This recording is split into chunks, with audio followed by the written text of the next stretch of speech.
You are listening to the Lucha Central Podcast Network. And now, Lucha Central Weekly.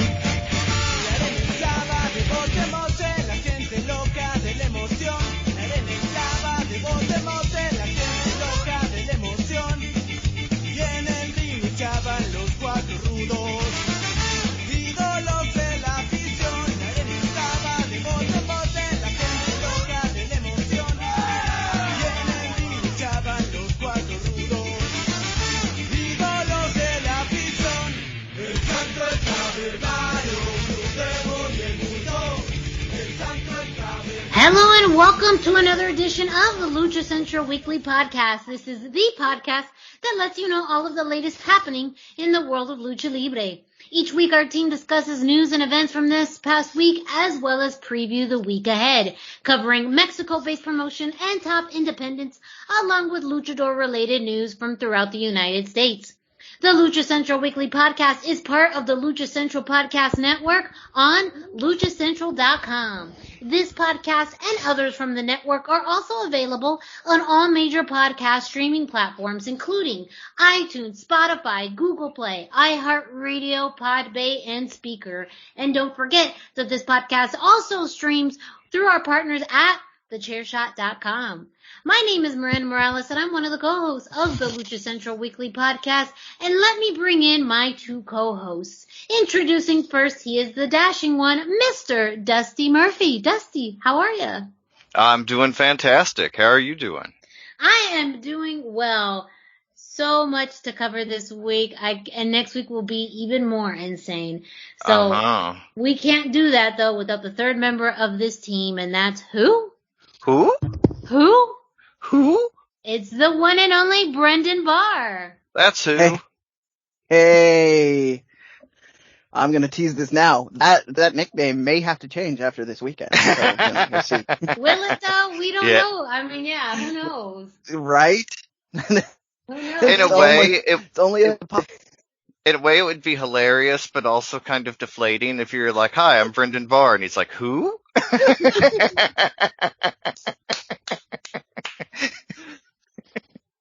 I see the irony of that, but it's also hilarious. I mean, I'm already prepared that that's what he's gonna do no matter what. We just need to get it recorded so that way we add it in, so it's no longer our who, it's Conan's who. I could probably just grab a soundbite of that. Because it's a lot cooler when it comes from him. True.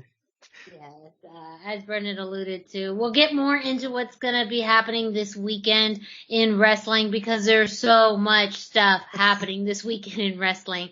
But before we do that, we got to cover what happened this past weekend in wrestling, which is some fairly big news.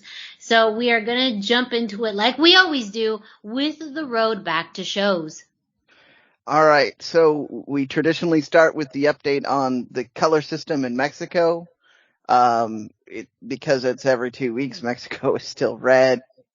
But as we talked about last week, that barely matters because TripleMania still happen, live shows are still happening, stores are still open.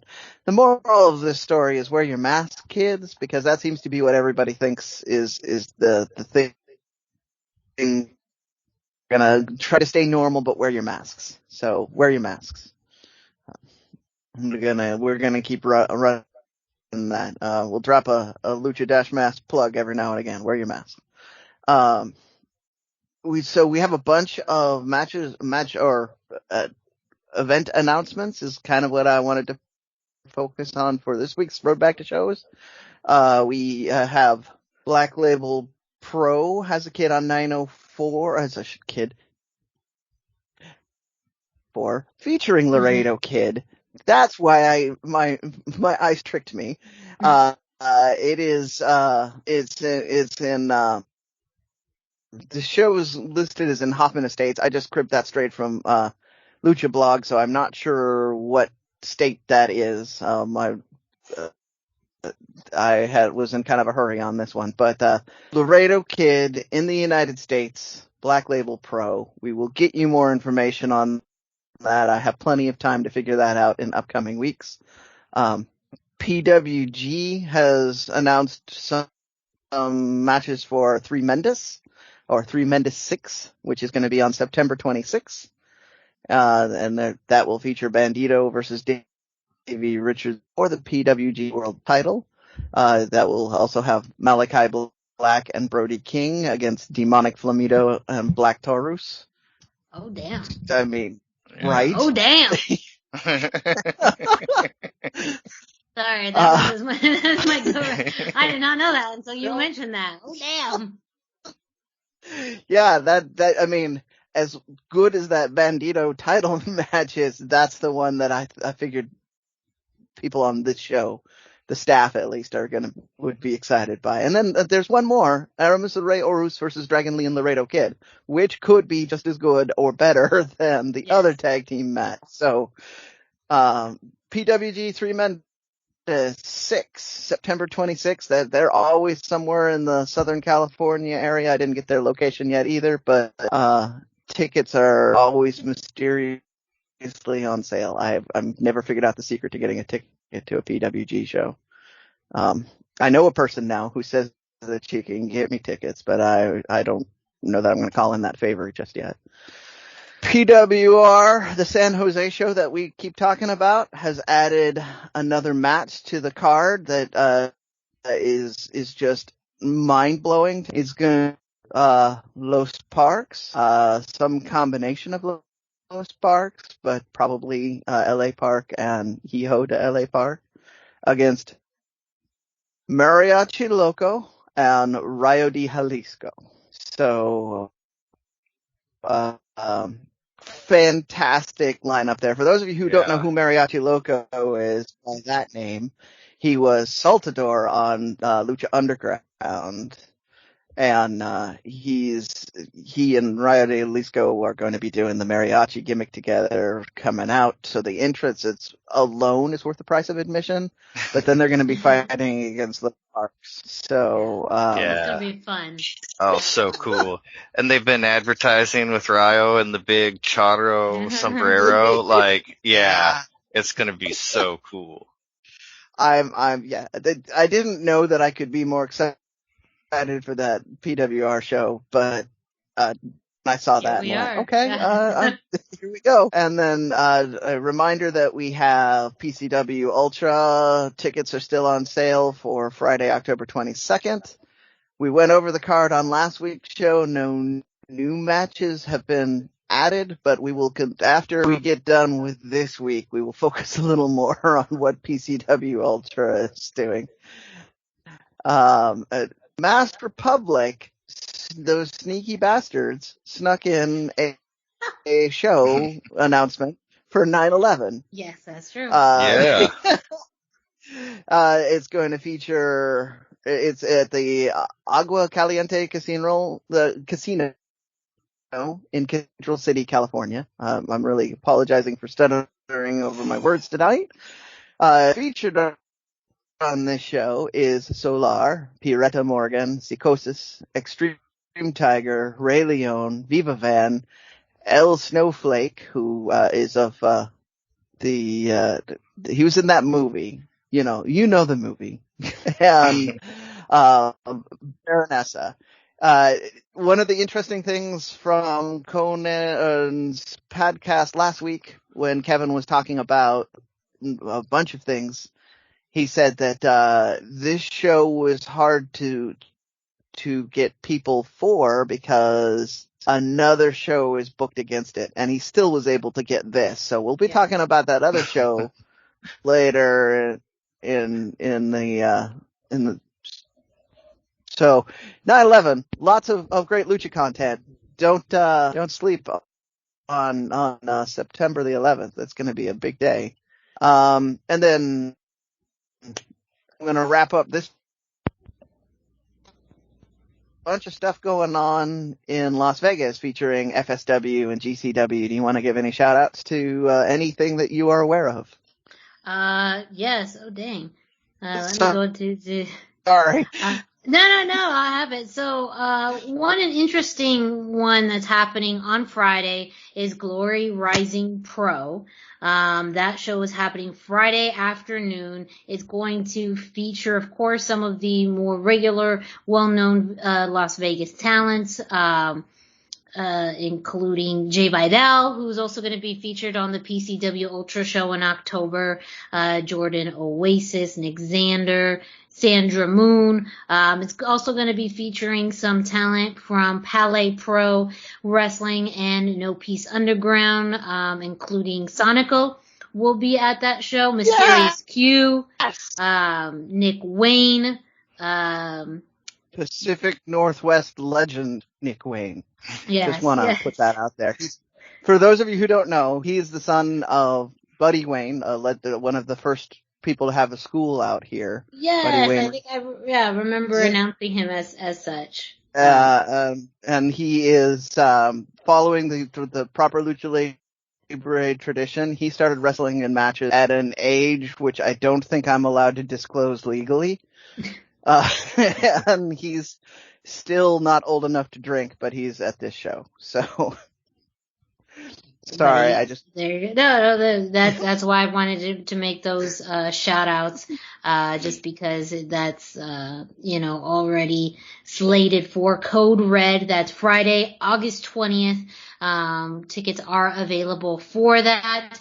At fsw.com/code red starting at 1 p.m.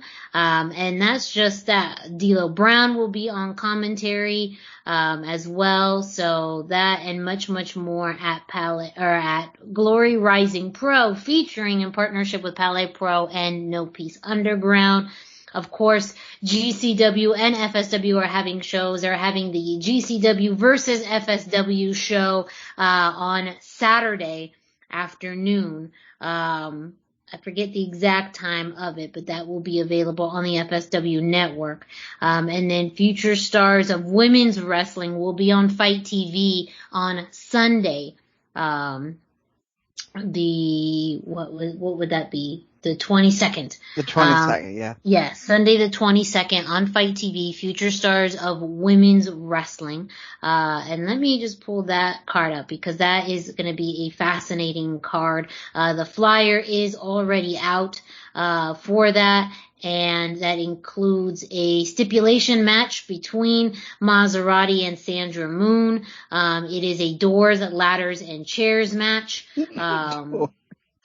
For the FSW Women's Championship, but also slated to be on that show, Viva Van, of course, who we just talked about, Bert Vixen, Sandra Moon, so much more, and that's is the other Miranda going to be on that show? No, not on this show. As far as I'm aware of, who knows? That's why you gotta stay tuned, because you only know who's on the flyer, really. But also you got FSW doing Natural Born Killers 3, Filthy Brawlers. And that's gonna feature Tom Brawler versus Jake Something, Graves versus, Tito. I mean, just so much on that. And then, of course, the FSW versus GCW show that Saturday, August 21st, noon start time. Talent from Future Stars of Wrestling versus talent from GCW. Scheduled to appear. Chris Bay is scheduled to be on that show. And then No Peace Underground versus FSW. The Alliance, that's also going to be Sunday, August 22nd. That's at 6 p.m. later that day. So Vegas is just a crazy weekend. And that's just the FSW GCW shows. There's much more happening. There's a Lucha show happening, other shows happening that weekend. I just don't have them all in front of me, but if you're going to Las Vegas, know that there's way more happening than just SummerSlam.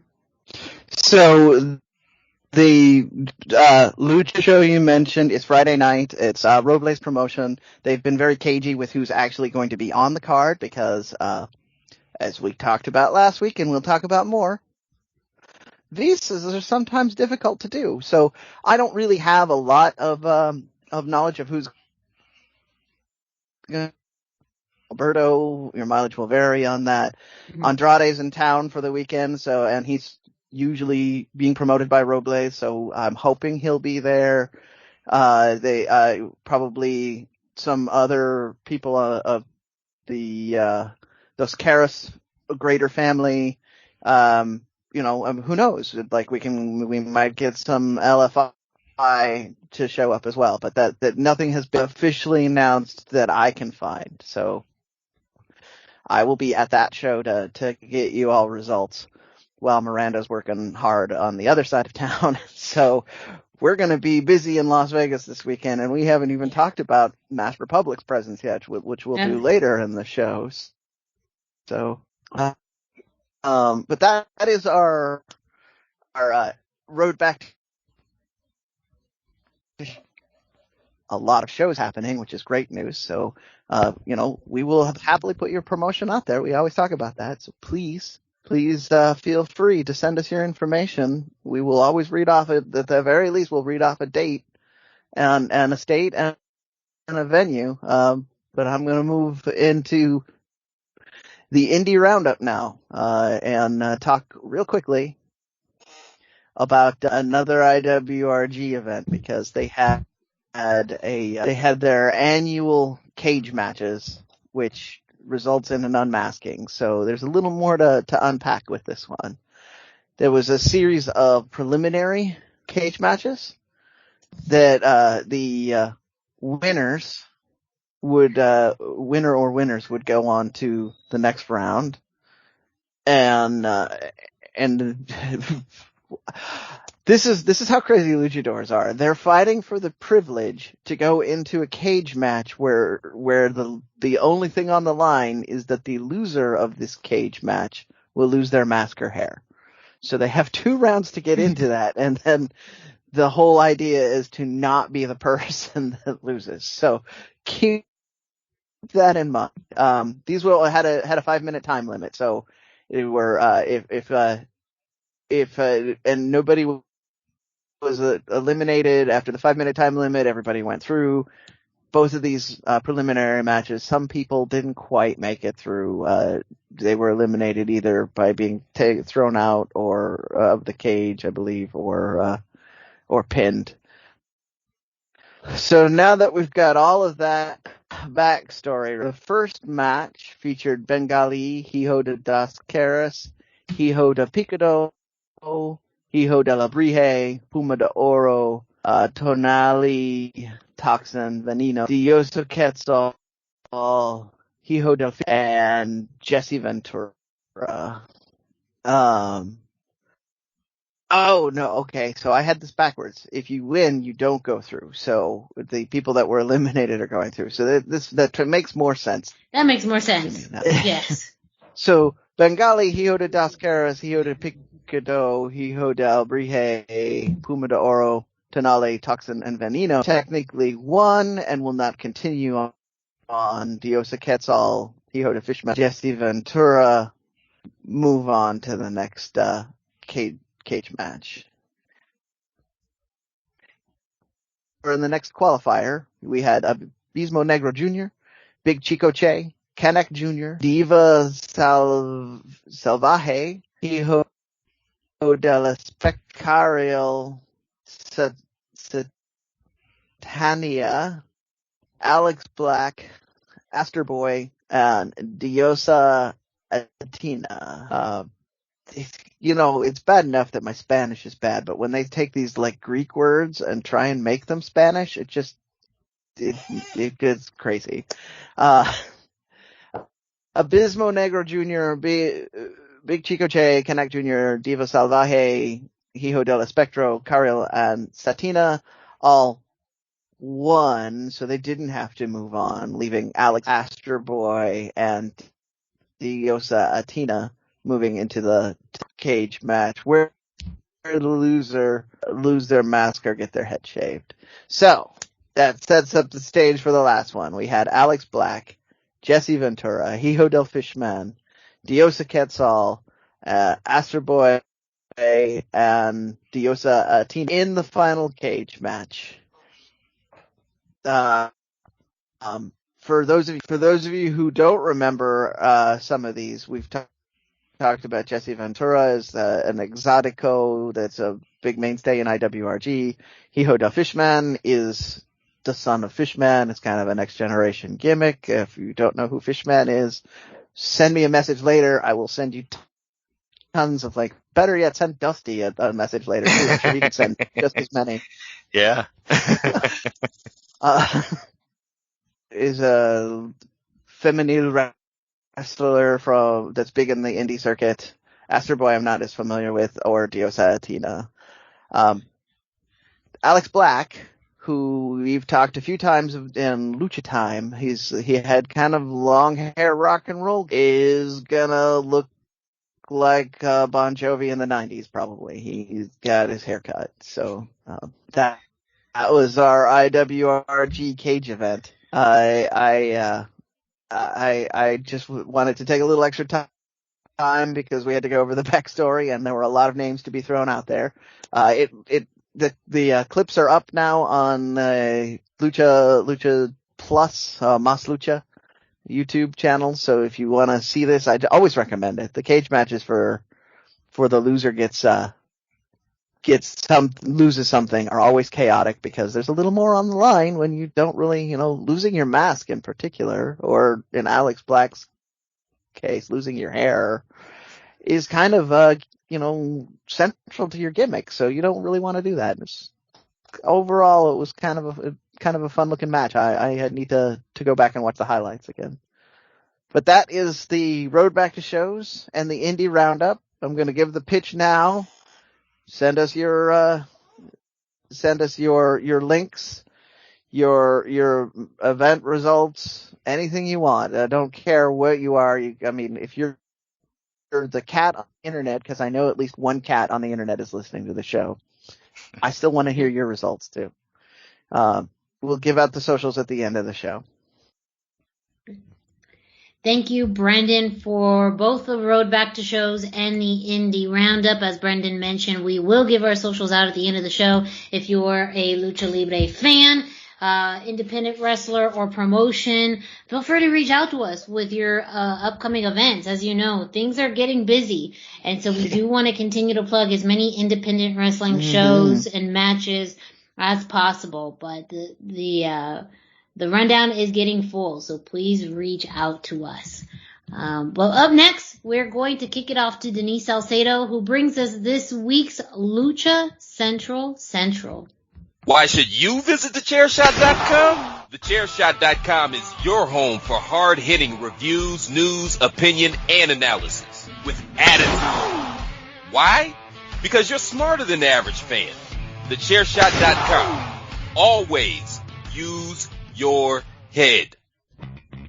Hey everyone, it's Denise Salcedo here in Lucha Central with a reminder of where and when to catch all of the great network content this week. Get the full lineup and listen to all of our shows in the podcast network section of luchacentral.com. On Tuesdays, Mass, Mats, and Mayhem takes you inside the world of Lucha Underground as they take you weekly through the series with the benefit of hindsight and the benefit of special guests from the groundbreaking series. Check out the premiere video stream every Tuesday at 2 p.m. Pacific, 5 p.m. Eastern on the Lucha Central YouTube channel and at luchacentral.com. Then listen to it on your favorite podcast platform every Wednesday. Tuesday nights live, it's Wrestle Boss, where Fabi Chulo talks MMA and pro wrestling with special guests and listener call-ins. Visit WrestleBossLive.com Tuesday nights at 7 p.m. Pacific to listen live or call in with questions or download the show on podcast platforms on Wednesdays. Wednesday nights live on Facebook, it's Spanish show La Mesa de los Márgaros, giving you both the news and the chisme from around the lucha world. Special guests and a whole lot of fun make it one of the most talked about shows in Mexico. Thursdays, it's Straight Out of the Bodega with Papo Esco and PWR promoter Gabriel Ramirez as they have guests from throughout the wrestling world pull up to give an inside look into their careers. From indie standouts to television superstars, each week brings a new name and perspective. On Friday, it's your double dose of Lucha Central Weekly podcast. One in English y el otro en español. Lucha Central Weekly is where you'll find all the top stories of the week, both inside and out of the ring from Mexico and anywhere luchadores are in action across the globe. Be sure to subscribe and follow all your favorite Lucha Central Network series on your favorite podcast platforms, either by their own series name or subscribe to the Lucha Central Podcast Network show pages to get all of the shows in one easy feed. And please consider giving a rating to help more fans find the shows that you love. For now, this is Denise Salcedo signing off from Lucha Central Central. Have a great week. Lucha-Masks.com by Pro Wrestling Revolution, bringing you, in partnership with Masked Republic, the Lucha Brothers, as well as Japanese legend Ultimo Dragon. Go to Lucha-Masks.com and fight Lucha Strong with masks from your favorite Lucha legends and Pro Wrestling Revolution luchadores. Stay safe in style and represent your favorite luchador. Get yours now at Lucha-Masks.com, powered by Pro Wrestling Revolution. Thank you so much to Denise Salcedo, who brings us this week's Lucha Central, letting you know what's happening throughout the Lucha Central Podcast Network. So, as we dive into the big news for the week, we're going to do things a little differently, and you'll see in a second how all this matches up. We are going to start off with CMLL news. So, Brendan, go ahead. That's right. So, we talked about this a while ago. People who are here for Lucha content, we wanted to prominently feature CMLL and AAA. But kind of the story this week is the night and day difference between what's going on at CMLL versus AAA. So congratulations, CMLL. You get to be talked about first because you're less exciting than AAA this week. We're talking, I'm not even doing results. I'm talking about the fact that DMT Azul, who is not even the most recent person to leave the company, left while he was holding a championship, the national heavyweight champion. Yeah. Which is sponsored by the Mexico Lucha Libre finally came around to making a ruling on whether he was allowed to have this belt or not. They made a ruling based on 3 data points. DMT Azul has not defended the title in 90 days, which is difficult, if not impossible, to do when you don't work for the company that promotes the belt.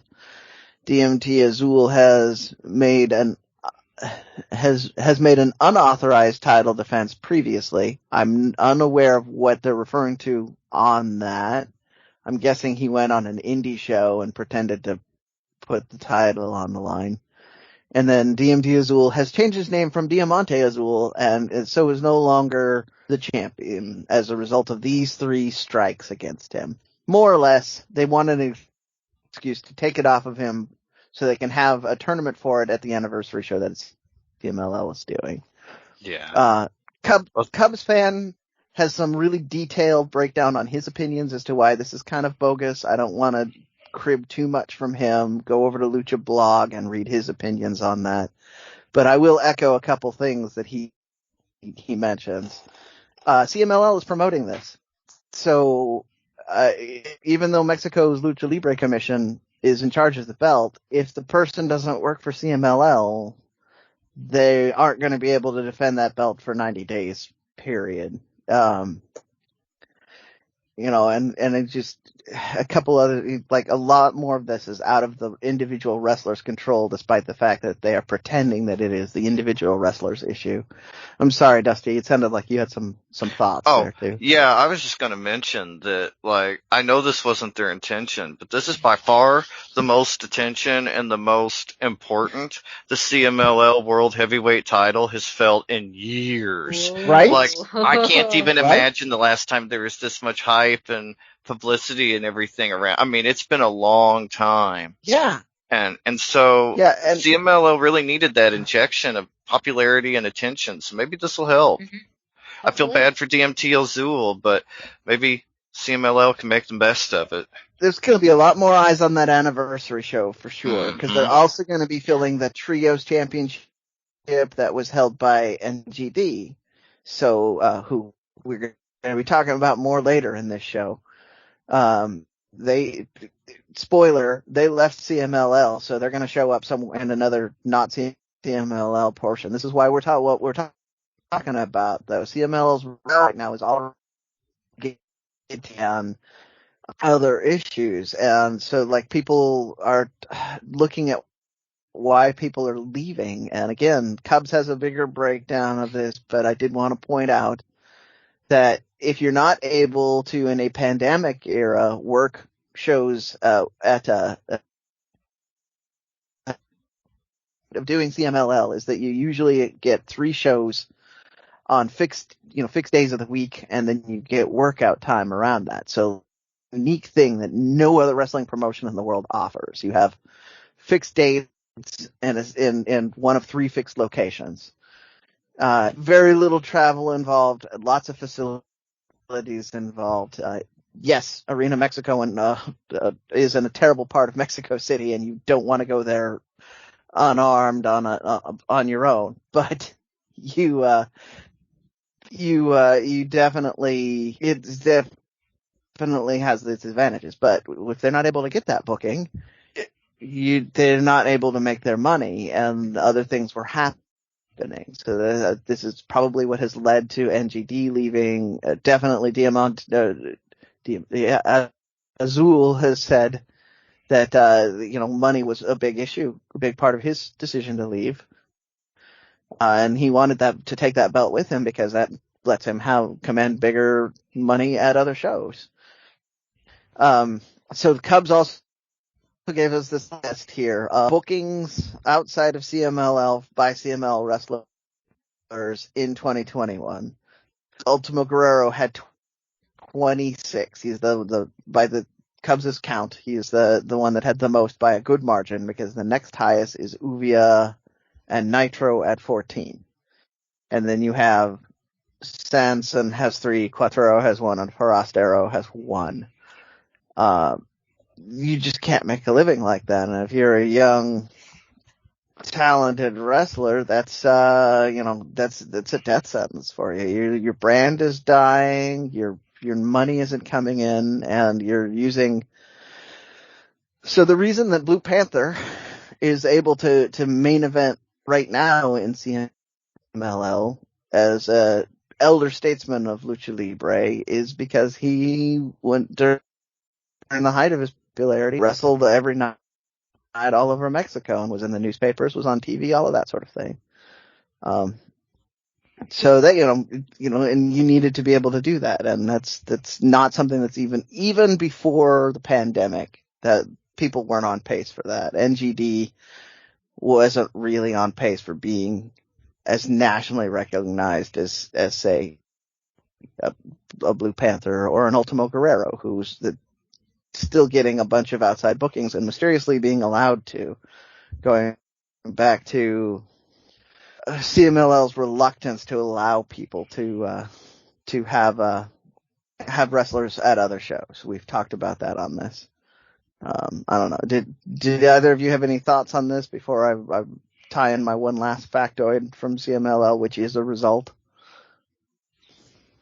No, I can't think of anything. Yeah. It's such an interesting and it is development, and I think it's just really, especially for maybe those who are more used to, American wrestling politics, it shows really the big difference between, how wrestling operates in the United States and in Mexico, and how there's entities outside of it that have an influence, where here in the United States, it's the companies, there's some tie-in, but overall they are the ones that oversee and have the influence over what happens. But I think just seeing how much there's other outside groups, or people that have an influence on what happens is very fascinating, and I think shows how Lucha Libre is much more ingrained into the actual politics and governance within Mexico. Yeah. Right. Can you imagine if the boxing commission had the authority to strip wrestlers of titles in any of the states? Like Las Vegas comes to mind immediately, or Texas, or just crazy to think about the level of politics that is involved in that. Yeah, this is a very fascinating story. CMLL is unfortunately very fascinating right now for all the wrong reasons, because we should just be seeing the front side of this. We shouldn't be paying nearly as much attention to their how they operate and what's going on, and the fact that all of these young talents are leaving, often with belts, is really pointing. I mean, it's in a way it's good. I actually think that this might help CMLL come out of this tailspin and come out as a big promotion again. But it's weird that it's happening this way. Yeah. So the result that I was going to give is again an example of some of this weirdness. The main event for a recent show, I believe it was the Friday night show, turned out to be Fugaz Titan Volador Jr. against Camelo Diablo 1, 2, and Hechicero. This was originally announced as NGD, who, as we mentioned already, had left. Wound up leaving, so they were replaced by Titan, Volador, and Templario, and then Templario also had to be replaced. So Fugaz was put in. So just to show you what a weird state of flux it was, but also to show you just how seamlessly they can make another main event match happen with names that don't sound weird or out of place in the main event picture. You know, if I hadn't given you any of that and just said Fugaz, Titan, and Volador were in the main event trios match, nobody would have batted an eye at this. They did get the win over the heels. That's really not the story, but it does sound like it was kind of an interesting match, despite the fact that it's basically being overshadowed by all the politics that's going on. But that's my CMLL for this week. Again, I'm going to put this out there. Do you want more results? Because there's tons of results, or do you want more of this political stuff? We're covering it because we on the show are interested in the political stuff. But if you want me to just shut up and read off the results, I will happily do that for you. Let me know, or let Miranda know if you don't want to talk to me, or Dusty, or Kevin. Yeah. All right, that's my pit. We get to talk about the really big show now. Yeah. Yes, Dusty, can you take us into TripleMania? Big event. Yes, yeah, we have TripleMania results. This past Saturday, August the 14th, we had TripleMania. And for the sake of brevity, I'm just going to run down the card first with the winners and losers, then we'll kind of discuss some matches. First up, we had our Marvel match, Arachno, Estrella Cosmica, Leyenda Americana, and they defeated Picadura Letal, Terra Purpura, and Venenoide. Our second match was the Copa TripleMania, with friend of the show, Mr. Iguana, defeating Miss Disease Jr., Carta Brava Jr., Aramis, Tito Santana, Nino Hamburguesa, Drago, Pimpinella Escarlata, Argenis, Mamba, Mocha Coda Jr., Viano 3, and Viano 3 Jr. And then after the match, we saw Parca Negra, Superfly, and Octagon Jr. get involved. Third match on the card was Diana Perazzo defeating Fabi Apache to get both belts, the AAA Reina's title against the Impact Knockouts title. Tirantes, Io del Tirantes was the ref. He was very involved in this match. The fourth match was the tag team match. Fenix and Pentagon Jr., the Lucha Bros, defeated Il del Vikingo and Laredo Kid, and Brian Cage as the Luchador Sorpresa, joining Black Taurus. The fifth match was Trios match. The La Empresa team of DMT Azul, Puma King, and Sam Adonis defeated Chessman, Murder Clown, and Pagano after Chessman and Pagano fought amongst themselves and cost their team the match. The sixth match on the card was Kenny Omega defeating Andrade for the AAA Mega Campeon Championship. Conan accompanied Kenny Omega. Ric Flair accompanied Andrade. Very cool. And our main event was the mask versus hair Apuestas match between Psycho Clown and Rey Escorpion. Psycho Clown won even after his sister Goya Kong turned on him. So first up, we'll discuss the Marvel match. This was a lot of fun. Arachno pinned Venenoide with a 630 splash. I think I've got all the players involved. Arachno was played by Io del Vikingo. Cosmica Estrella was played by Lady Maravilla. Leyenda Americana was played by Octagon Jr. Picadura Letal was played by Sexy Star, the second Sexy Star, the new one. Terror Purpura was played by Brian Cage again, and once again, Venenoide was played by Black Taurus. There was a moment at the beginning that a lot of people liked where Arachno ziplined down from the roof. I didn't care for that. I don't talk about it often, but I was actually at Over the Edge at Kemper Arena when Owen Hart died, so I don't ever really need to see another zipline or rope drop spot. Yeah. But other than that, I thought the match itself was a lot of fun. It obviously had a lot of big names involved, even if you didn't necessarily know they were the big names at the time.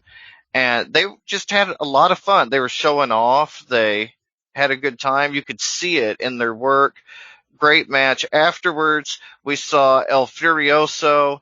That's the character based on the Incredible Hulk. He appeared. He was played by Murder Clown, I believe.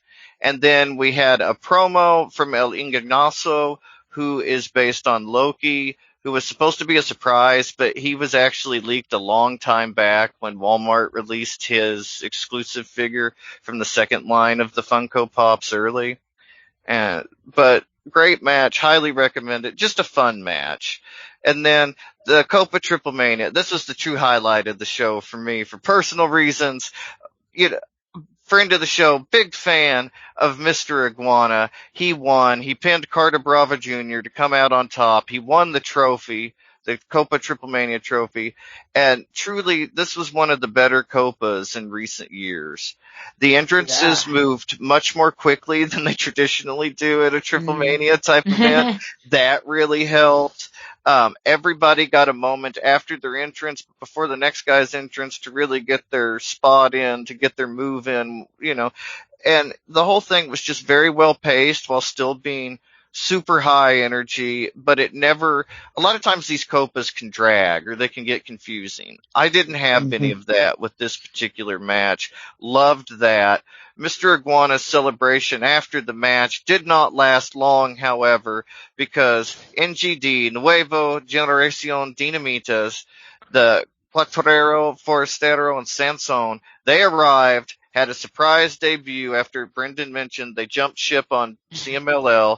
They attacked Mr. Iguana. Then they attacked Aramis, Octagon Jr., and even a couple of AAA employees just to make sure they got the point across.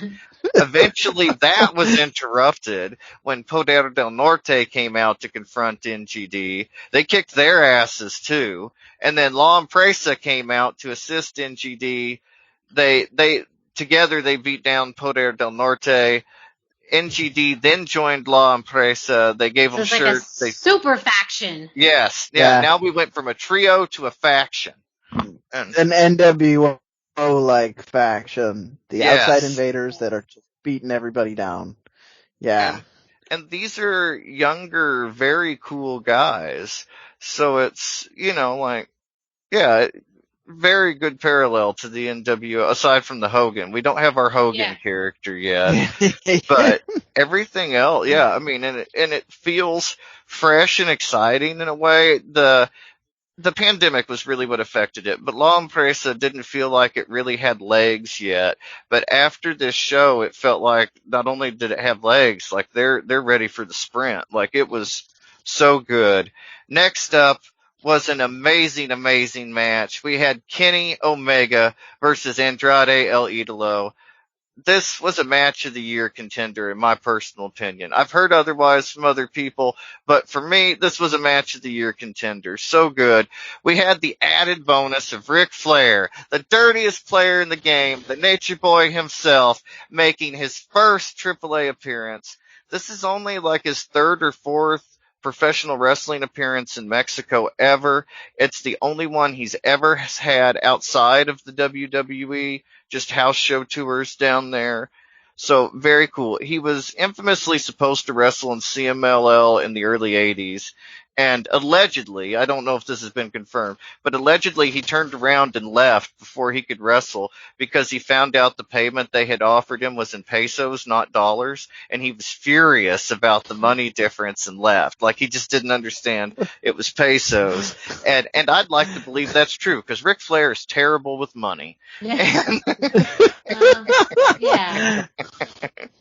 But this was an exceptional match. Kenny was fresh off of his loss to Christian on AEW Friday Night Rampage, and he wrestled like he had something to prove. So, I mean, we had that.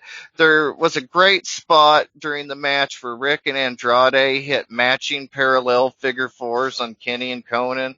So cool. It's the first time we've seen Rick hit the figure four in quite a long time as well. I think since his Impact days.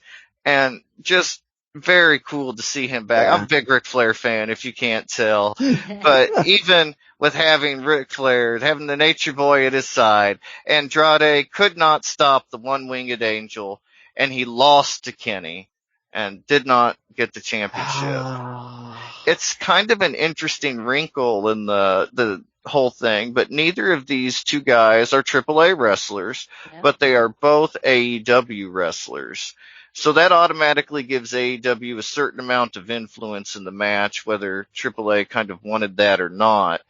They are working together, I mean, that's been obvious, but it was been reported by Dave Meltzer, and Ric Flair has been a source for Dave for years and years, so you can guess this is probably how it went. But originally in May, AAA wanted Andrade to win. However, AEW already kind of had the plans mapped out for things and asked if Kenny could retain, and AAA acquiesced. They agreed to let Kenny retain. But when Andrade showed up in Mexico City with Ric Flair, and Rick was ready to appear in the show, get involved in the match, Tony Khan was suddenly okay with Andrade winning because, like, he's got Ric Flair with him. Because it's Ric Flair. Yeah, like the that headline would have been card. bigger than the loss, but yeah. Yeah, but by that point, AAA had already allegedly decided that they wanted Kenny to drop the title to a AAA wrestler, not to a uncontracted wrestler. Someone else. They had plans further down the line, yeah. Yes, and Psycho Clown kind of seems like the obvious plans, but allegedly Kenny wants to, drop the title or at least have a match with Io del Vikingo. And if he was champion and beat Kenny Omega, like Psycho Clown's already the John Cena of Mexico. He beats Kenny Omega, fans are like, yeah, he beat Kenny Omega. But if Io del Vikingo beats Kenny Omega, that's a whole other story. I mean, it's making someone, and I know we won't really touch on it, but that almost alludes to Kenny. As far as losing the Impact Championship that he had this past week to someone who's already fairly established. And that's the same thing with the AEW belt. Like, if he keeps losing these belts to people who are already established, then I feel like being the whole belt collector gimmick really, really goes undervalued, because instead of elevating new talent to an upper echelon that is beyond what a lot of them could imagine, it's really more of a way, it feels like a way to just get rid of these belts instead of elevating newer talent. That, I mean, you could launch them into the stratosphere if they are the people who beats Kenny's for these belts. Right. I'm already slightly put out that we missed out on the Andrade win because they had to put Christian Cage over. Yeah. Like, I mean, you know. Yeah, and I know that's another part of the story too. Supposedly that at one point AEW didn't want Kenny to lose because he had just recently lost the belts to the Impact belts to Christian Cage, which also in hindsight, you know, had been reported that they knew when they wanted to drop the belts. The Impact belts too. So it's very interesting how these timelines are intertwining, how some of these stories say that these decisions have already been made quite some time ago compared to, well, these were decisions that were made the day of or this past week. To me, it feels like it's very hard to, you know, it's a lot of intricacies in these, and it makes me wonder, you know, what's really the story. Absolutely. Well, I have I do have, there's the Conan story that I wanted to bring in. Yeah. So the story that Conan said on his podcast about Andrade bringing Ric Flair was they had the match signed, they had everything going. Andrade sends him a nice little polite request. He's like, is it okay if Rick comes with because he wants to see the match? Like, that was how Ric Flair got booked for this. That is so cool. Just, yeah, right? I mean, you know, by the way, I have this legend that just wants to come down and hang out backstage. Well, Andrade's living the dream. Wouldn't have a lot of that depended on, and I don't know if they knew when Ric Flair was going to be released from his WWE contract, but I'm sure the fact that he was released from his contract before this match came up, or before this match happened, was really the big thing. I'm sure if he was still under contract, he would have stayed behind, but the timing of his release worked out perfectly for AAA. Yeah, but again, it's just, that's how it all started. It's just, I'd like to bring Rick because he wants to see me do this match, and they're like, we got a better idea. Yeah, it's so cool. and also, I didn't have time to do the math and everything and aggregate it. Cubs fans recording of the match, as it was maybe not taken down, but it was not available to me when I went to look for the tally. But he mentioned at one point the video had over 250,000 views on YouTube. So that's a lot of people that went out of their way to check out the Andrade versus Kenny Omega match. And hopefully Andrade's on his way up. He kind of had a little bit of a stutter, I felt like, with his popularity after the WWE release. Yeah. But now he's on the way up. Like I said, he's living the dream. I mean, like, hanging out with Ric Flair all the time. There's pictures of him and Rick and Roosh. I mean, cool stuff. But we had a couple. Oh, go ahead. Sorry. I hate to say it, but his window seems really narrow right now. This was the weekend to do it, which is part of why I am upset. Cause I could see that as well. If the rumors are true, even if half the rumors are true, between the CM Punk and Bryan Danielson rumors, he's going to get pushed further and further down the card by these ready-made big names.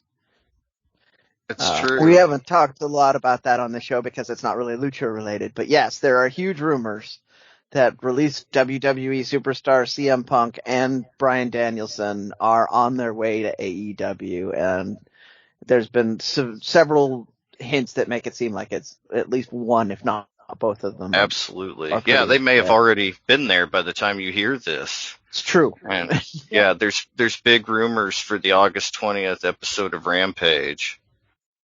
But also on TripleMania, we had a tag team match. Great match. This match ended with Pentagon pinning Vikingo after a tandem pile driver to retain the titles.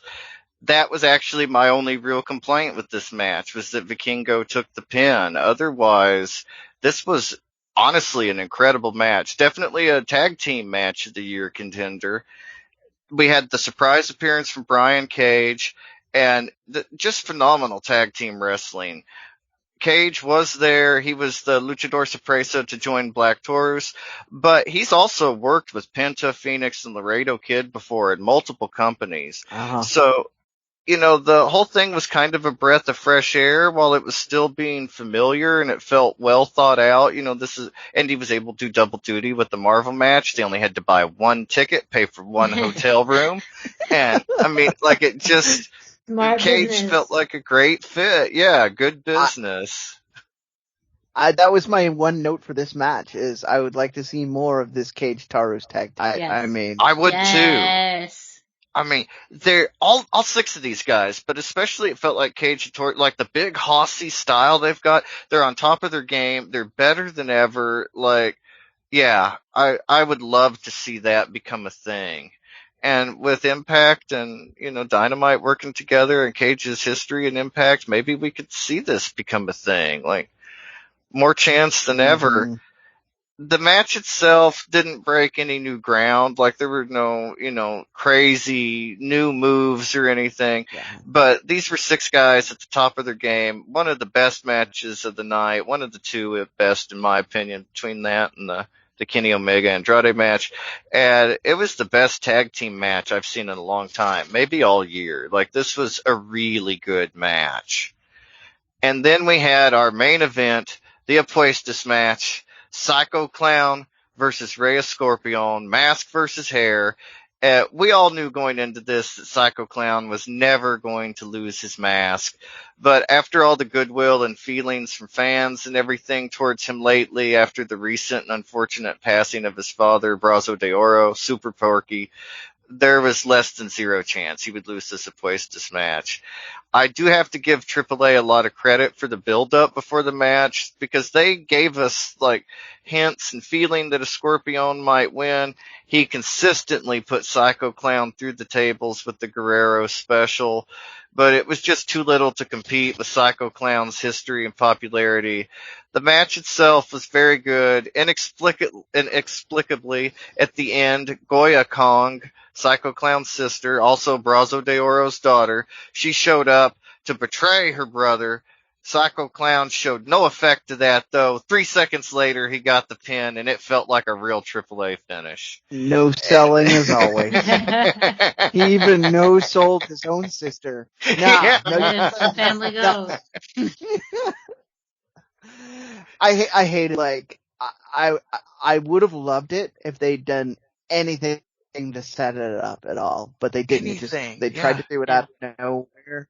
Like, and someone else was talking about it. Even if, like, Psycho Clown had just accidentally knocked her off the apron at some point during a spot, to at least set up the idea, maybe she had a reason to be angry with him. And then because he won anyway, there's none of that, the betrayal that'll carry over to another week of programming where she has to explain why she did what she did, because it doesn't matter now. Yeah. Yeah. All fair. All very fair assessment. Yeah. And if you want to check out TripleMania now, Lucha Blog is hosting several of the videos on YouTube at Lucha Blog DOS, D-O-S, all one word.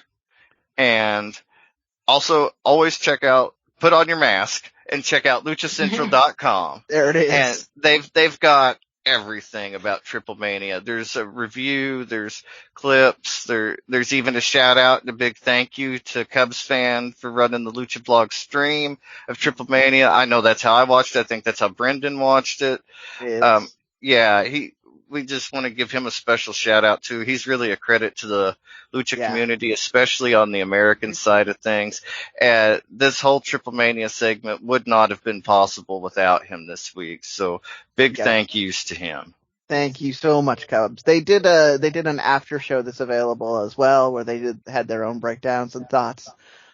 So if you want to hear a even more deeply educated opinion on the show, he and Rob Viper go over it. Rob Viper. I'm going to say your name right so that I don't sound like an asshole. So worth your time to check that out too. Absolutely. Well, that leads us into this week in AEW with a stacked week with Elevation, Dark, Dynamite, and Of course, the big news coming out of Rampage from last week. Which is Yeah. spoiled. Sorry. At this point, it's not spoiling it. It's been all over. Yeah, everybody knew. Everybody. I think was the biggest news story coming out of Rampage from last week. Yeah, Absolutely. Well, there are two stories, and so we'll focus on the other one too. Yeah. But first up, we had Dark Elevation, TH2 versus the Lucha Brothers. This was legitimately one of my favorite Dark Elevation matches ever. I know I said that we'd be cutting back on Dark Elevation and Dark going into the future with Rampage debuting, but if Tony Khan keeps giving us exactly what we want like this, I'll keep reviewing it. So I'll recognize it when he brings the good stuff. And this was the good stuff. It was incredible. Fenix and Angelico started us out, and they were so evenly matched, and the similarities and juxtapositions of their styles worked together real. It was just beautiful. Angelico even pulled out a Super Delphin clutch. He was a masked wrestler from Japan. That was an awesome throwback. Like that's not something you see every day. Very cool. Penta had the crowd in the palm of his hand the entire time. Like anybody that can get over by taking off their glove like he does, like that had such a hot crowd for Penta. They just loved him. For the finish, Penta tagged in from Fenix. They hit a double stomp assisted Fear Factor. Then Fenix dived onto Angelico to keep him out of action as Penta pinned Jack Evans. Like, this is the match you mentally picture when you hear TH2 versus the Lucha Bros. And they really delivered. I've said it before, but Jack Evans has finally got his mojo back. He had a little bit of a stumble there for a while, but he has consistently the last several weeks on Dark Elevation been great. And I want to recognize him for that. Then Tuesday night we had Dark, Chaos Project, and Cole Carter in their first trios match versus the Death Triangle with Alex Abrahantes. I've mentioned it before about Penta, but the crowd loves Death Triangle. They love Penta. They love the Lucha Bros. I feel like Cole Carter must have lost a bet here because he didn't seem to have any idea how much pain he was in for. The Lucha Bros, they whooped up on him. Pac whooped up. Like after they got done, they let Pac have a turn. Luther used him as a weapon. Later in the match, they grabbed Serpentico, took him off the apron, and yelled at Cole Carter that he was ugly. There was just all kinds of pain coming Cole Carter's way in this match. But even though Andrade came out for a distraction, he did not have Ric Flair, he did not have Chavo, but it didn't do anything to stumble the Death Triangle. They picked up another trios win to climb up the rankings in just under 4 minutes. They officially have trios match results, like the ranking, not the ranking, I guess, but the win-loss record on the AEW roster page now. And so I feel like we're slowly building to the trios, either a tournament, a title, something with the trios. There's just been more and more focus on them lately, so keep an eye out for that. Then I'm going to cut in. I firmly go believe ahead. They just did. I just think they didn't do anything in 2020 because it was 2020. So I think we're back on pace for it. Well, and that was the rumor. Allegedly they had some trios belts made. People in the belt community claim to have seen them, like the belt collecting community. Mm-hmm. I have not seen them yet, but allegedly they exist, and people say they're really nice. So hopefully now that we have crowds back and everything's kind of, even if it goes to a crowdless situation, AEW has really figured out their momentum and their drive and what they want to do at Daly's Place for shows, and I think they could continue on with at least as much popularity, but hopefully we'll get to see that with crowds. Also, speaking of Death Triangle, on Wednesday night, you know what that means, it's Dynamite, and we had Death Triangle backstage with Tony. He did a little interview. Lucha Bros are now in the Eliminator Tag Team Tournament. We'll see the winners face the Young Bucks at All Out. And, it's very likely Lucha Bros are headed there. I've mentioned a couple times, they're quickly coming up in the rankings, especially with their dark and dark elevation appearances. So it'll be interesting. In the interview, Pac stepped up to Andrade, got on the mic, said he would fight Andrade anytime, anywhere, and if Andrade wants Chicago, Andrade gets Chicago. Pac was glad that Andrade had balls, but what chance does a man like Andrade have against a bastard like Pac? And yeah, he don't know. Yeah, I just don't know. And so that's when Andrade showed up. Like, he wasn't going to take that sitting down. He must have left Ric Flair back in Mexico because he showed up with Chavo tonight. And Andrade said if Pac wants the match, he has to agree to the terms and conditions. And he whipped out a fat stack of legal documents. Chavo said that the Lucha Bros can never be tag team champions with a boss like Pac. I've mentioned it last week, but everything that happens with this feud feels more and more like the winner is going to get custody of the Lucha Bros.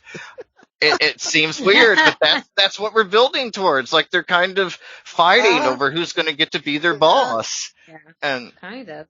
Yeah, I'm down with that. We were talking about AEW's abusive stipulations off air. I think this would be a fine stipulation for them to. Yeah. Winner gets custody of the Lucha Bros. Now they get 2 Christmases.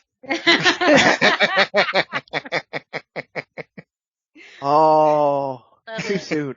Too soon. Also on Dynamite this week, we had Thunder Rosa versus Penelope Ford. I want to give an early shout out to Lamar Ramirez. Amazing new Texas gear. It looked amazing. I loved it. The Houston crowd loved it, and they loved her too. Penelope Ford has new gear. She's kind of changed up the look. She looked fantastic tonight. A much needed change, I feel like. It was subtle, but it just looked so tough in the best way. And, like, on paper, I can see where if you haven't been paying attention, Thunder Rosa versus Penelope Ford might sound a little one-sided. But this was a surprisingly great match. There was a lot of technical back and forth, especially the ending sequence that saw Penelope counter the Thunder Driver into a Muda Lock. She used the Muda Lock twice. The first time Rosa was able to roll out, well, both times she was able to roll out using pure strength, but the first time she rolled out into an arm bar, Penelope was able to grab the rope and break the hold. The second time it was this leg capture choke submission. It was just incredible. Fantastic. Rosa got the win. Penelope has really impressed me the last several weeks. She has been improving more and more every week. She's really fantastic now. Her and Rosa brought out the best in each other for this match in a way that I love. Rosa has a tendency to do that with everybody she faces in AEW. I mean, think about Britt Baker. She was great. She was great, but she wasn't the champion until after her feud with Thunder Rosa. Like, steel sharpens steel. Mm-hmm. And we're seeing that again. AEW is so lucky to have Thunder Rosa. I mean, you can tell that she's just, everybody that works with her improves. They're better afterwards. She's got Mission Pro down in San Antonio. I mean, she's a teacher. This is what she does. And you see the results so plainly in this match with Penelope Ford. I also want to shout out the camera work and production. WWE is almost unwatchable with the cuts and the camera shakes and everything that goes on. But this was so good. The way they kept reversing the submissions towards the hard camera, and the hard camera stayed focused right on their faces so you could see it at the very most important points. It was incredibly well done. And it just was such a stark comparison to what we're used to seeing before AEW that I had to give that a special mention. Then Friday night, we had Rampage. We already mentioned the big match between Kenny Omega, Christian Cage. Christian Cage won the Impact and TNA world titles. We'll see what happens. I have a feeling that's building to an Apuestas match at All Out, titles versus titles between Kenny and Christian, but you never know. Maybe somebody will beat Christian. Kenny will take them on. It'll be interesting. Our other big match of the night, much more relevant to the show, was Fuego del Sol versus Miro. It was a non-title match, but if Fuego wins, he gets an all-elite contract. And before the bell even rang, he hit a DDT. He hit a couple more DDTs on Miro in the match, but it wasn't enough. Fuego lost. He now stands at a record of 1-49.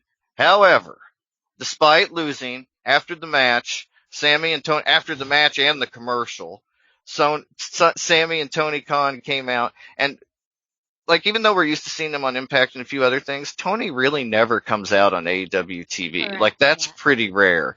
And so you knew it was special, and they were there to give Fuego his much-deserved and much-wanted contract. On Dynamite this week, Miro said that he does not forgive Fuego del Sol because of last week, that he serves a mighty God, and he believes that Fuego will have to face that mighty God for his betrayal and not winning, but taking the contract he didn't deserve. However, Miro is moving on. He's challenging Eddie Kingston next week. And we've kind of hinted at this before, but it's one of those stipulations in AEW that just don't mean anything now. Like, Yeah.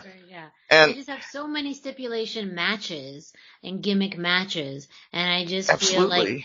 feel like, though I'm happy, this was one thing that I think ended up paying off storyline wise, which is what I'm more drawn to as a wrestling fan. The emotion, the hard work, and elevating a new talent.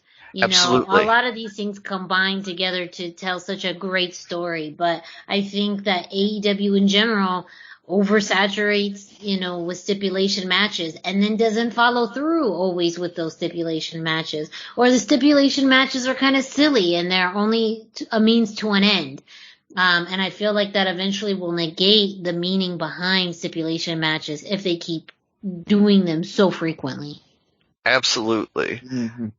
I genuinely thought Fuego was already signed. He's been in the intro for Elevation for over a month. There have been a lot of rumors that he was all elite, and that they were playing it up for storyline issues. I still don't know. I mean, I kind of feel like he was already signed, but the emotion of the moment when he saw that contract, if Fuego faked that, he's one of the best actors in the world. Right? He was literally give that man, give that give man that whole, yeah. Give him an award. I mean, the emotion and there was an emotional connection. It's nice to see that hard work pays off and that dreams do come true. Like, that's something that just as people we want to see. And to see that reflected back at us in Fuego was a very special moment, but I hope they lay off the stipulations that go nowhere and mean nothing. It just cheapens the stipulations and they've had some fun ones. The Jericho and Orange Cassidy comes to mind. The Mimosa match.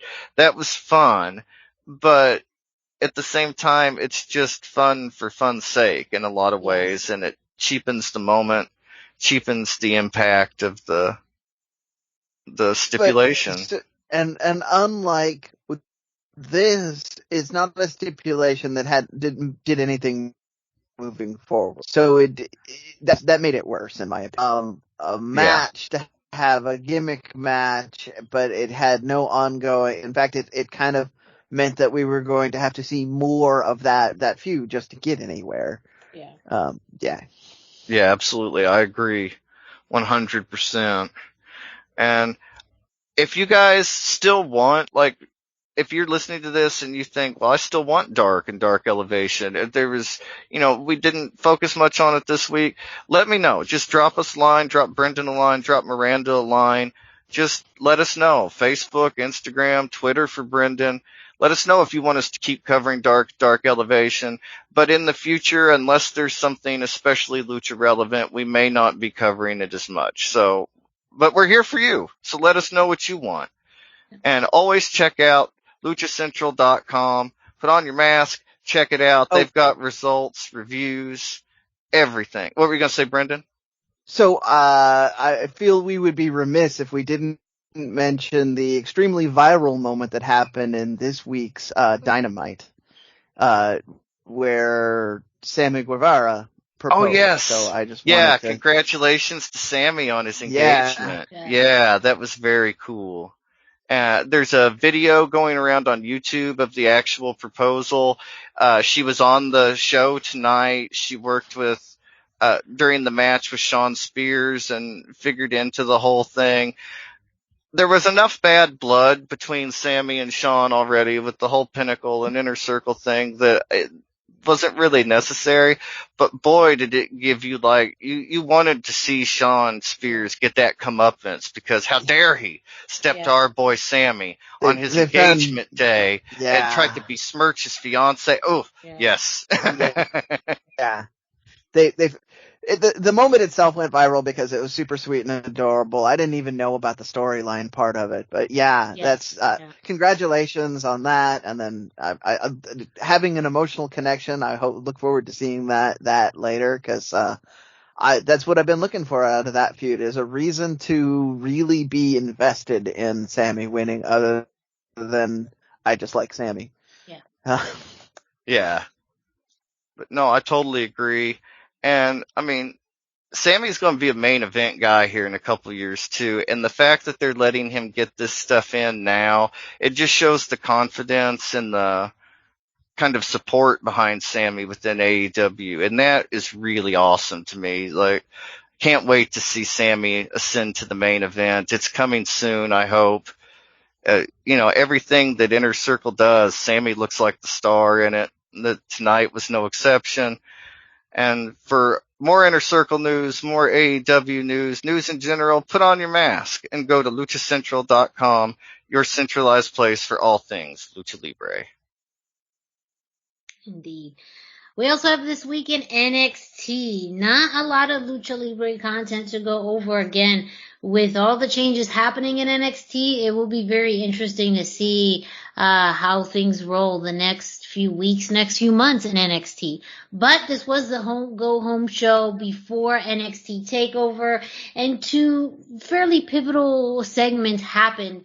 One was, of course, another run-in between Hit Row and Legado del Fantasma. That started out with Hit Row coming out to the ring, getting on the mic, and talking about Santos Escobar, ripping out Isaiah Swerve Scott's grill, and from there, Escobar showed up on the Titantron, or to the screen, saying that, you know what, he realized things got out of hand when he took out Swerve's grill. Then they burned the Lucha mask. So he said, you know what, I'm going to give you back your grill. Why don't you come and meet me out in the parking lot? I'm on my own, by myself. Come here, we can deal with this man-to-man. And he did. Isaiah Swerve Scott went out there, but he was ambushed by Joaquin Wild and Raul Mendoza. And of course, then that led into a brawl between Hit Row and Legado del Fantasma. Ultimately, though, Isaiah Swerve Scott rammed Escobar into the garage door, and did take back his grill.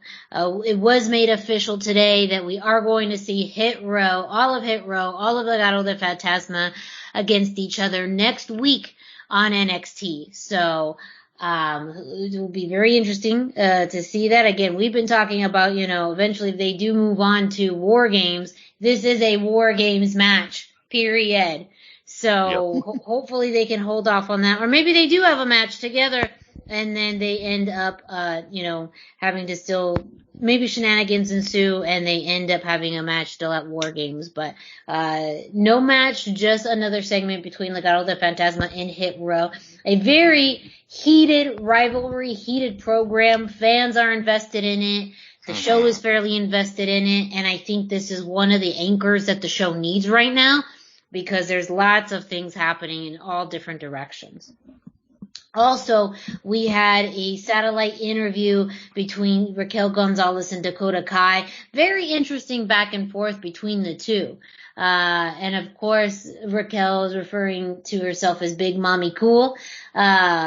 Or not referring to herself, Dakota referred to herself to that. But again, really playing on that Shawn Michaels Diesel dynamic, because it's very, very similar to that. But really playing up the fact that, Dakota Kai had taught everything to Raquel Gonzalez, but not quite everything. There's still some tricks up Dakota Kai's sleeve, but also Raquel being incredibly dominant. And no matter what Dakota does, Raquel will have her number. And so a very great back and forth between the two. Of course, again, Raquel really incorporating a lot of aspects of her attitude, incorporating Spanish into her promo, which I really appreciate, cause I think it just really helps make her very just unique and stand out. And a very just heated satellite interview between the two. And also at the end of NXT this week, we did have the confrontation between Karrion Kross and Samoa Joe, a all-out brawl. But, I don't know about you guys, but I feel like there's just, to me, I'm very not invested in the main event picture and to be honest, let's call a spade a spade. That's not going to be the main event of TakeOver. We know that already because as far as the card goes, we do have the 2 out of 3 falls match between Kyle O'Reilly and Adam Cole. And that is very likely going to be the main event. And with Karrion Kross still doing double duty on Raw and mixed messages on his character between Raw and NXT, it's very much assumed that Karrion Kross will lose the NXT championship to Samoa Joe, and end up transitioning full time to Raw. So, as far as a preview for NXT TakeOver, we did already talk about Raquel Gonzalez defending the NXT Women's Championship against Dakota Kai. Karrion Kross will be defending the NXT Championship against Samoa Joe. And then you have some other matches, LA Knight versus Cameron Grimes, Kyle O'Reilly versus Adam Cole, Walter versus Ilya Dragunov. And that's all that's been announced. A fairly small, light card for TakeOver. Unless something gets added at the last minute. So, and there are reports that NXT is possibly reverting back to a taped schedule. That seems to be going back and forth where maybe the next 2 shows will be taped and after that we'll go back live. Other reports say they are fully going back to be taped. Others are saying that that's not what USA wanted, that they wanted a live show, so WWE will continue to have to produce a live show. We are not sure yet. We will see what happens. And also just, again, fun thing that happened on NXT since we are talking about weddings. The proposal of Indy Hartwell to Dexter Lumis. Not lucha related, but man, I'm a sucker for love. And I actually thought that was a really well done segment. So, NXT is still all over the place with their, feuds. I'm very curious with your guys' thoughts real quick on the 2 championship matches, Raquel Gonzalez and Dakota Kai, Karrion Kross versus Samoa Joe. What are your quick predictions for those 2 matches? Dusty, I'll start with you. Well, I think it's obvious Samoa Joe wins. It's just kind of what it's building towards. He's left his position to become a performer wrestler at NXT now. We had all that storyline set up, and usually NXT doesn't build this up with story like that and not pay off. Yeah. So I think that Samoa Joe is the obvious winner. I also feel like I'll talk about this later in the WWE segment, but I feel like the Jeff Hardy loss knocked a lot of the shine off of Karrion Kross, and so I just feel that Samoa Joe is the right choice, and whoever beats him, it'll be huge. It would be bigger than them beating Karrion Kross. Yeah. He's probably transitional, but it gives a good rub to whoever wins. And I don't know, I think Dakota Kai might win. It seems, I don't know, not necessarily like a more likely choice, the more WWE choice, but I like Raquel to win. Her size and her strength, they're just hard for Dakota Kai to match. She's got good momentum right now. I feel like this is Raquel's weekend. Yeah. Brendan, what are your thoughts? Anybody who listens to the show regularly knows Raquel's gonna win. That's just, I'm gonna say it. I think the more interesting one is I disagree. I think that this is, going to be a Karrion Kross thing. I think that, building the way they have, like he can't win is the way that you rebuild his brand.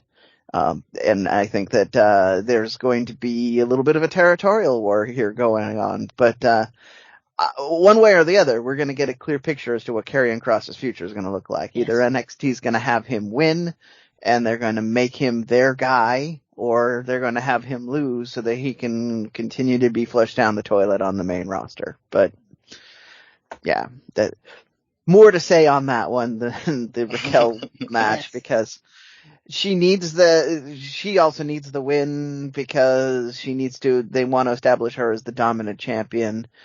As much as I like Dakota Kai maybe having a championship at some point, they need to have her as the champion to keep the women's division, which is a little bit in a good place until they know what the next thing they want to do with it is. Mm-hmm. Put it on Frankie Monet. Well, and that could be the big feud that they're working up towards. I'd love to see them build up Frankie Monet to be the next title contender within the next 6 months. Yeah. So it'll be very interesting to see that. Of course, Lucha Central will have your results not only of this week in NXT, but of course NXT TakeOver. So stay tuned. And of course, stay tuned to this show because we're going to be talking about it next week. Speaking of this weekend, we got the final plug for the events in Las Vegas. Brendan and I will kind of tag team this. Mass Republic has a big role coming up in both the Keeping It 100 Live happening this Friday, August 20th, and the Andrade meet and greet happening on Saturday the 21st. Yeah, we've said most of what needs to be said. The plan right now is the Keeping It 100 podcast is on Friday. It's going to be late night. Several Mass Republic and Lucha Central personalities are going to be there, including myself. Miranda, I believe you said you often get across town in time.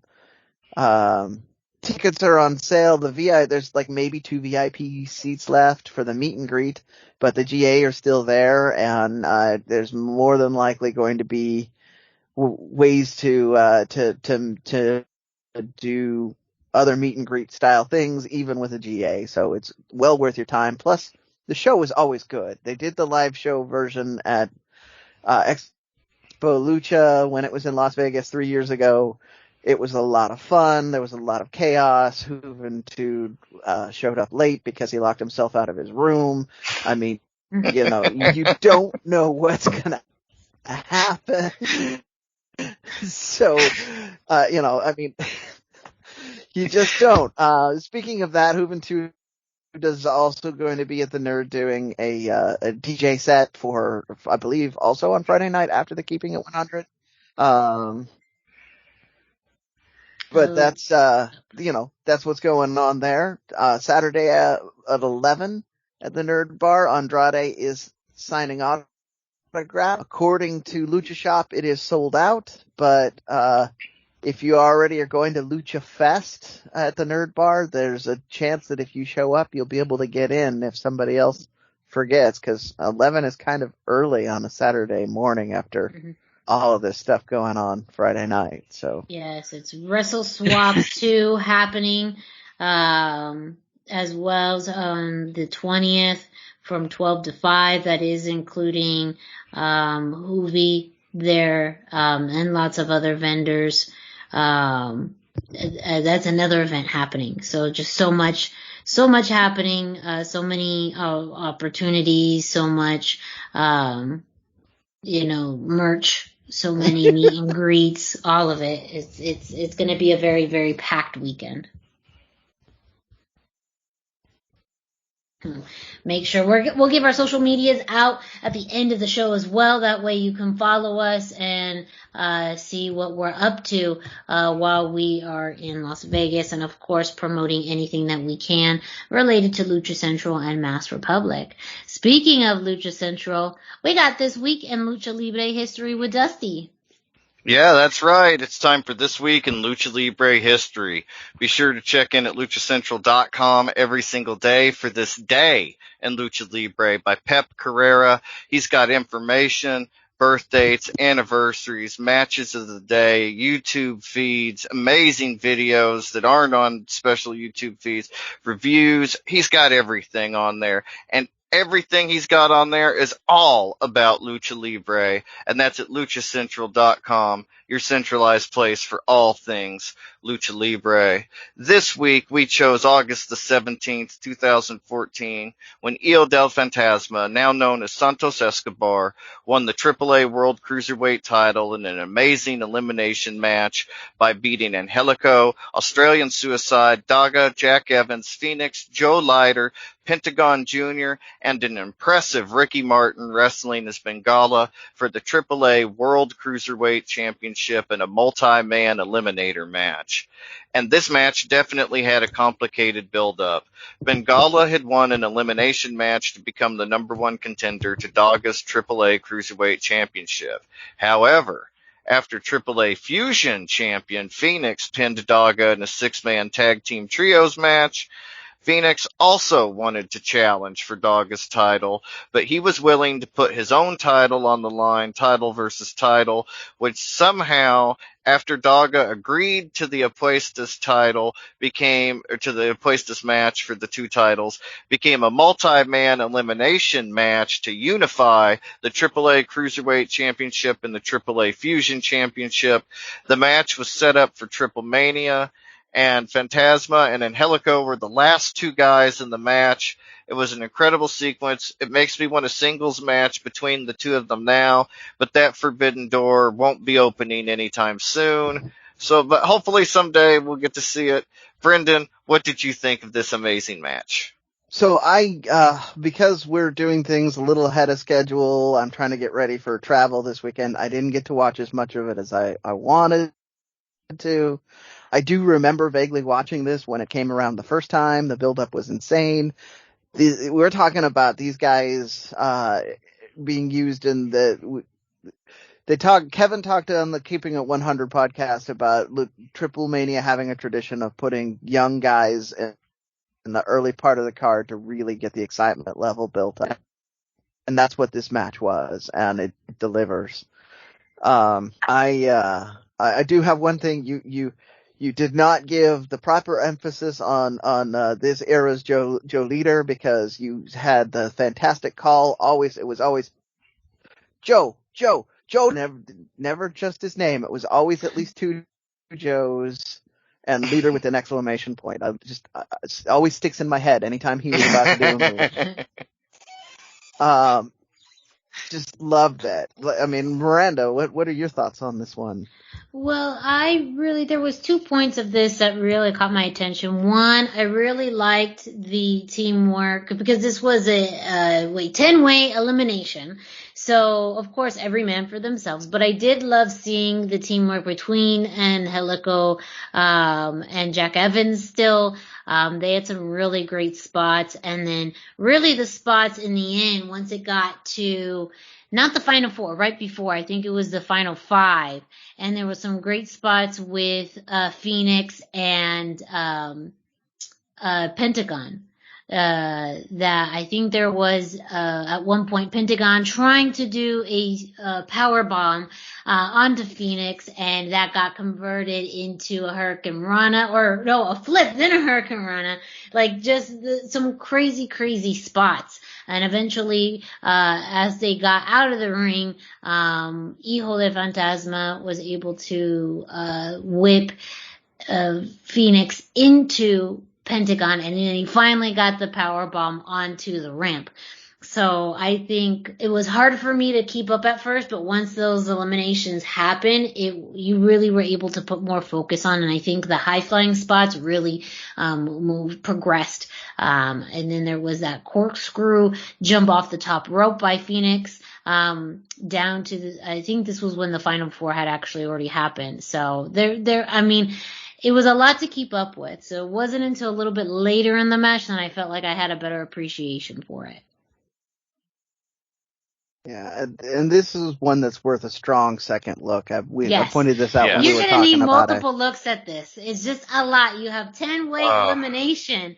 So everyone, has their spots. There's so much happening. To their credit, the way that they pace it and the way that they kind of keep, the spots open so you have some action happening in the ring, out of the ring, I thought was fairly well done for it being a 10-way. Yeah, and in addition to the unifying of the titles, you had some faction warfare going on here. Perros Del Mal was feuding with everybody else in this match. There's a lot going on, and it's a lot of guys that are now mainstays in our lucha vocabulary that were kind of at the beginning of their careers. So it's a nice little slice of history that is, you can kind of see how it played out. Yeah, and this was before Lucha Underground too, I believe. Before. And so, I mean, like, it's, a great chance to see, I mean, a lot of guys that were on Lucha Underground, honestly, and maybe all of them, now that I think about it, and different guys. Joe Leader did not do Lucha Underground, which is a shame, but... Yeah. 9 out of 10, though. And not too bad. Yeah, such a cool way, and like you mentioned, it's early work, just a nice insight into their early work and how well they all work together. Like, great stuff. As always, check out luchacentral.com for all things Lucha Libre. I'm certain there's probably a link to this match somewhere on there, but Pep Carrera, he's got all kinds of great stuff on there. So after you're listening to this, put on your mask. Go check out luchacentral.com, your centralized place for all things Lucha Libre. And, I mean, we just talked about some stuff that you can find on luchacentral.com, but there's so much more. Brendan, can you let our listeners know what else they could find on luchacentral.com? I'm going to go over this again. So if you're listening and you haven't been to luchacentral.com, come on, do it right now. I'll wait.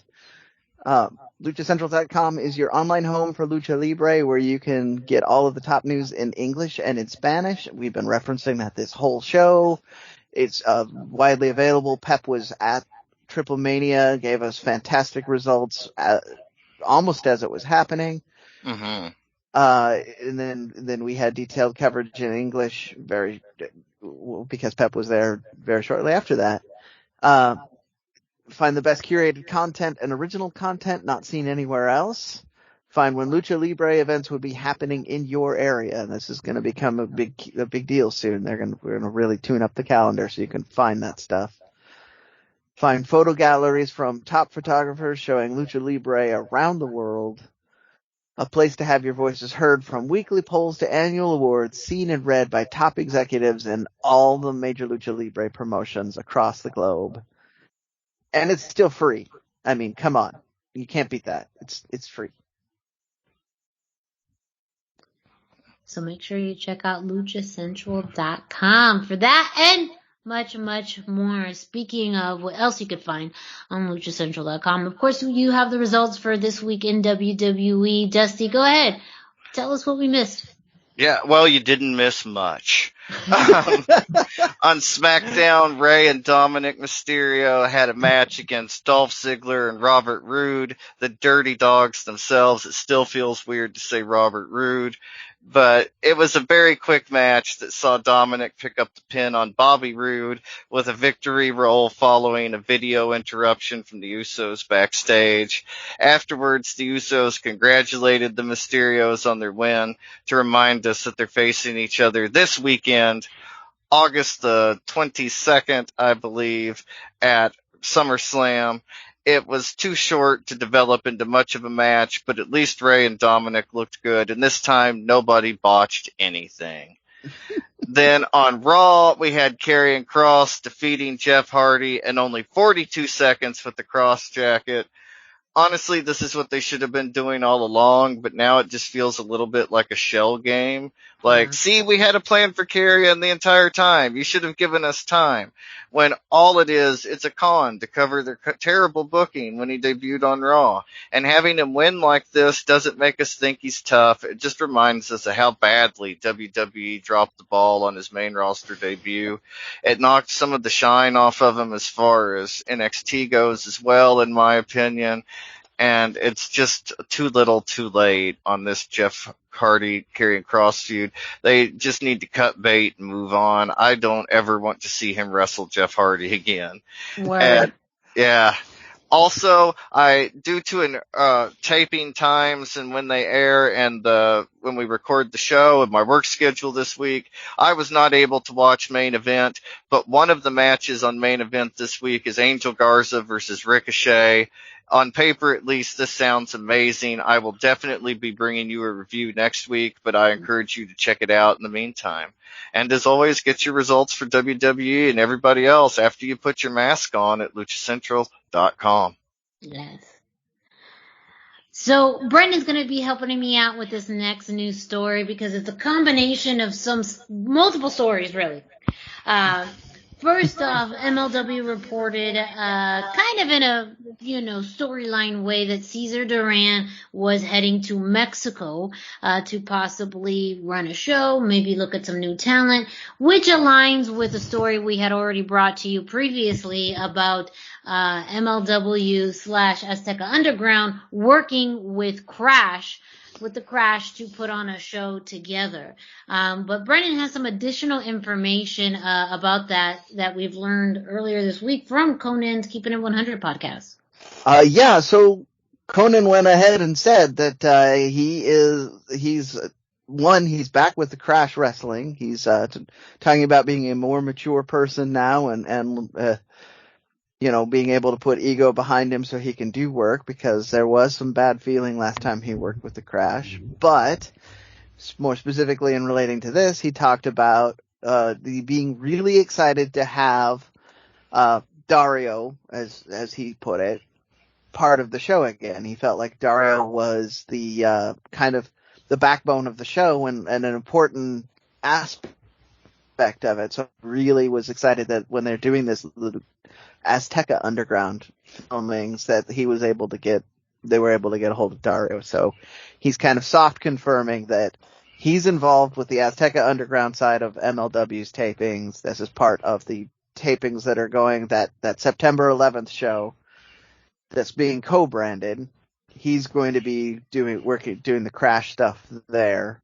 That's this, NGD is also confirmed to be. Are they going to be in Azteca Underground now? That would be exciting, but they haven't. Right? Yeah, that'd be a huge get. It would be. But it's one of the other things that happened is Kevin was promoting this show, was on talking, and he said they were having a hard time filling it out because it's the same day as this MLW show. Mm-hmm. And all of the names they wanted to get were already at this MLW show. Well, at the Crash show is what he said, which is, I then did a very quick Google search and realized that's the co-branded MLW show. So, several stars that have been in Lucha Underground, and are signed by Masked Republic are going to be at this Crash show, but obviously he can't say names yet. Mm-hmm. Otherwise he would have. So exciting stuff there. And we will see how that all intertwines with MLW and Azteca Underground on television, and ultimately how they're going to operate. Again, whether they are going to be separate entities, if they're going to be combined, what that still looks like, we don't know, but I feel like this show with the Crash is going to be a big indicator of what the future is to hold. Yeah. I'm almost holding my breath waiting to see what announcements are coming out of this co-branded show. Yes. We also have This Week at Impact Wrestling, and as Dusty alluded to, we are recording on a different day than usual, so I don't have any results for this week Impact Wrestling on Access TV. However, there was news that came out earlier this week. Not so much of a spoiler alert because we don't have any specific details, but it was confirmed that Laredo Kid was at a recent Impact Wrestling taping and that he did wrestle in a match that's going to be featured on Before the Impact, which is their 1-hour show that airs on YouTube prior to Impact Wrestling on Access TV. So, as we reported a few weeks ago that Laredo Kid could possibly come back to Impact Wrestling, it was confirmed this week that it did happen. So it is, again, as I say, very interesting to see. We already saw Sam Adonis on last week's Before the Impact. Laredo Kid will be on a future episode of Before the Impact. And I hope to see some of these wrestlers from Before the Impact matriculate into the main Impact show. But we are going to stay tuned to see when Laredo Kid's match will air. We'll make sure to share that with you. Also a reminder that Impact will be hosting Emergence this Friday, August 20th on the Impact Plus app. As far as lucha-related matches, we do have the confirmation of the Good Brothers who will be defending the Impact World Tag Team titles against Violence by Design and Rich Swann and Willie Mack. So that's kind of a play of the previous match that we've seen before. So make sure you stay tuned to that if you're interested in Emergence. And of course, new Impact World Champion Christian Cage will be defending the Impact title against Brian Myers at Emergence, and many other more matches. But again, as far as more lucha content, that was the ones to keep an eye out for. Now, interesting thing though, that I just learned about recently, is that we talked about Deonna Purrazzo, winning her match against Febe Apache and now is a dual champion. She is going to be defending the Impact Wrestling Knockouts Championship at WrestlePro on October 16th against Mercedes Martinez. So even though this is not happening on a Impact show, it is just very interesting to see this match happening, and maybe that eventually will lead into Mercedes Martinez finding a spot on Impact or with the company. But I just thought that was a fun fact to throw in there for Impact, that we are going to see Deonna Purrazzo versus Mercedes Martinez at WrestlePro on October 16th. Now, the last news story of the day is Ring of Honor. Brendan and I will kind of tag team on this one as well. I just wanted to do a quick minute because we are heading into the weekend. So by the time this is going up, you will be able to catch Glory by Honor Night 1, which is predominantly, as far as lucha content, going to feature LFI versus Violence in a 4-on-4 matchup. And then Night 2, we will have considerably more lucha content. We will have Chelsea Green and Willow against Roxy and Miranda Alizé in a tag team match. That's Chelsea Green is kind of a well-kept lucha secret, but she has some lucha background as well. We've talked about Roxy and Miranda Alizé being lucha adjacent. You have Flip Gordon and Demonic Flamita taking on the Briscoes. That's probably going to be more about the Briscoes, but you will have Demonic Flamita in there.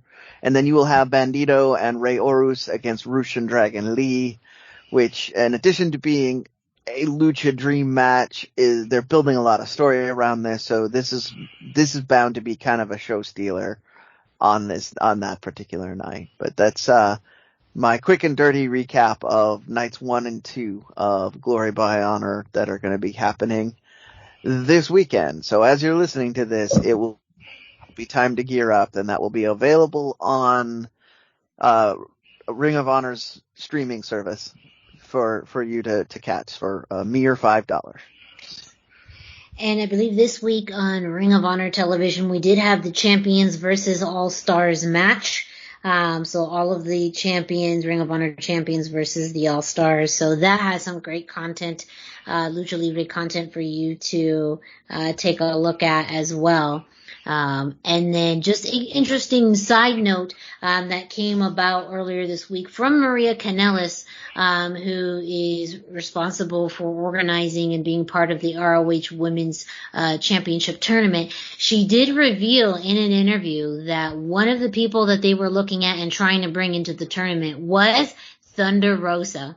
But due to scheduling conflicts and just, the availability, she wasn't able to participate. But that has opened some doors between Ring of Honor and NWA to possibly work together in the future. They acknowledge how Chelsea Green is working for Ring of Honor and Impact at the same time. Of course, they have a myriad of independent talent in the tournament, and that they are working on rebuilding that women's division. So just kind of an interesting side note about that. Thunder Rosa being highly sought after in general. Just this is proof of that as well. But it seems like her AEW schedule and independent schedule and everything we already talked about her earlier in the show made it a little bit more difficult for her to show up on a Ring of Honor. But Thunder Rosa continues to be the Forbidden Door. Thunder Rosa started off being the Forbidden Door. She continues to be the Forbidden Door. She can truly go anywhere she wants. It's true. I mean, she's kind of expanded herself beyond any one company. I mean, Thunder Rosa is Thunder Rosa. Yeah. And I don't know that anybody has ever been in her spot before. It's so unique and special. Yeah. Yeah. So we are going to have results for Glory by Honor for you next week, as well as everything that we talked about in this packed week of pro wrestling. So thank you so much for joining us on this week's episode of the Lucha Central Weekly Podcast. Make sure you check out luchacentral.com, your centralized place for all things Lucha Libre, and follow Lucha Central on social media at Lucha Central on Facebook and Instagram, and at LuchaCentral.com on Twitter. You can check out the YouTube page that has hours upon hours of matches and interviews and specialized content just for you. While you're doing that, go ahead and follow us on social media. Dusty, where can our listeners find you? I am on Facebook at facebook.com/Dusty Murphy, and I am on Instagram at Dusty Murphy, all one word. And Brendan, where can our listeners find you? I am 321 T-shirt guy. That's the numbers 321, and then T-shirt guy is all spelled out. I am on Instagram, I'm on Facebook, and I'm all over Twitter. So look for me this weekend to be constantly updating Twitter first and then probably Instagram later. Yes. And me, Miranda Morales, you can find me at the hashtag Miranda, hashtag spelled out, on Instagram and Facebook. For whatever Brendan updates on Twitter, I may be updating on Instagram. So just make sure you follow all of us to get the latest on what is happening with the show, with the weekend, all of it. All of it, all of it. And of course, make sure if you are listening to this through one of your favorite podcast streaming platforms like Spotify, iTunes, Google Play, iHeartRadio, that you subscribe, rate, and review. You subscribe, that way you get notifications every time a new episode of the Lucha Central Weekly Podcast comes out. You can leave us a 5-star rating, and you can leave us a review. Let us know your thoughts. We've mentioned it before. Are there things you want us to cover? Is there topics you wish that we talked about that we don't talk about, that we talk about more or less, whatever that may be? Reach out to us, please. We always appreciate feedback, and we're dying to know what you guys think of this show. And with that, well, that's it for this week, but we're going to come back at you next week. So make sure you stay tuned, and we'll see you next time.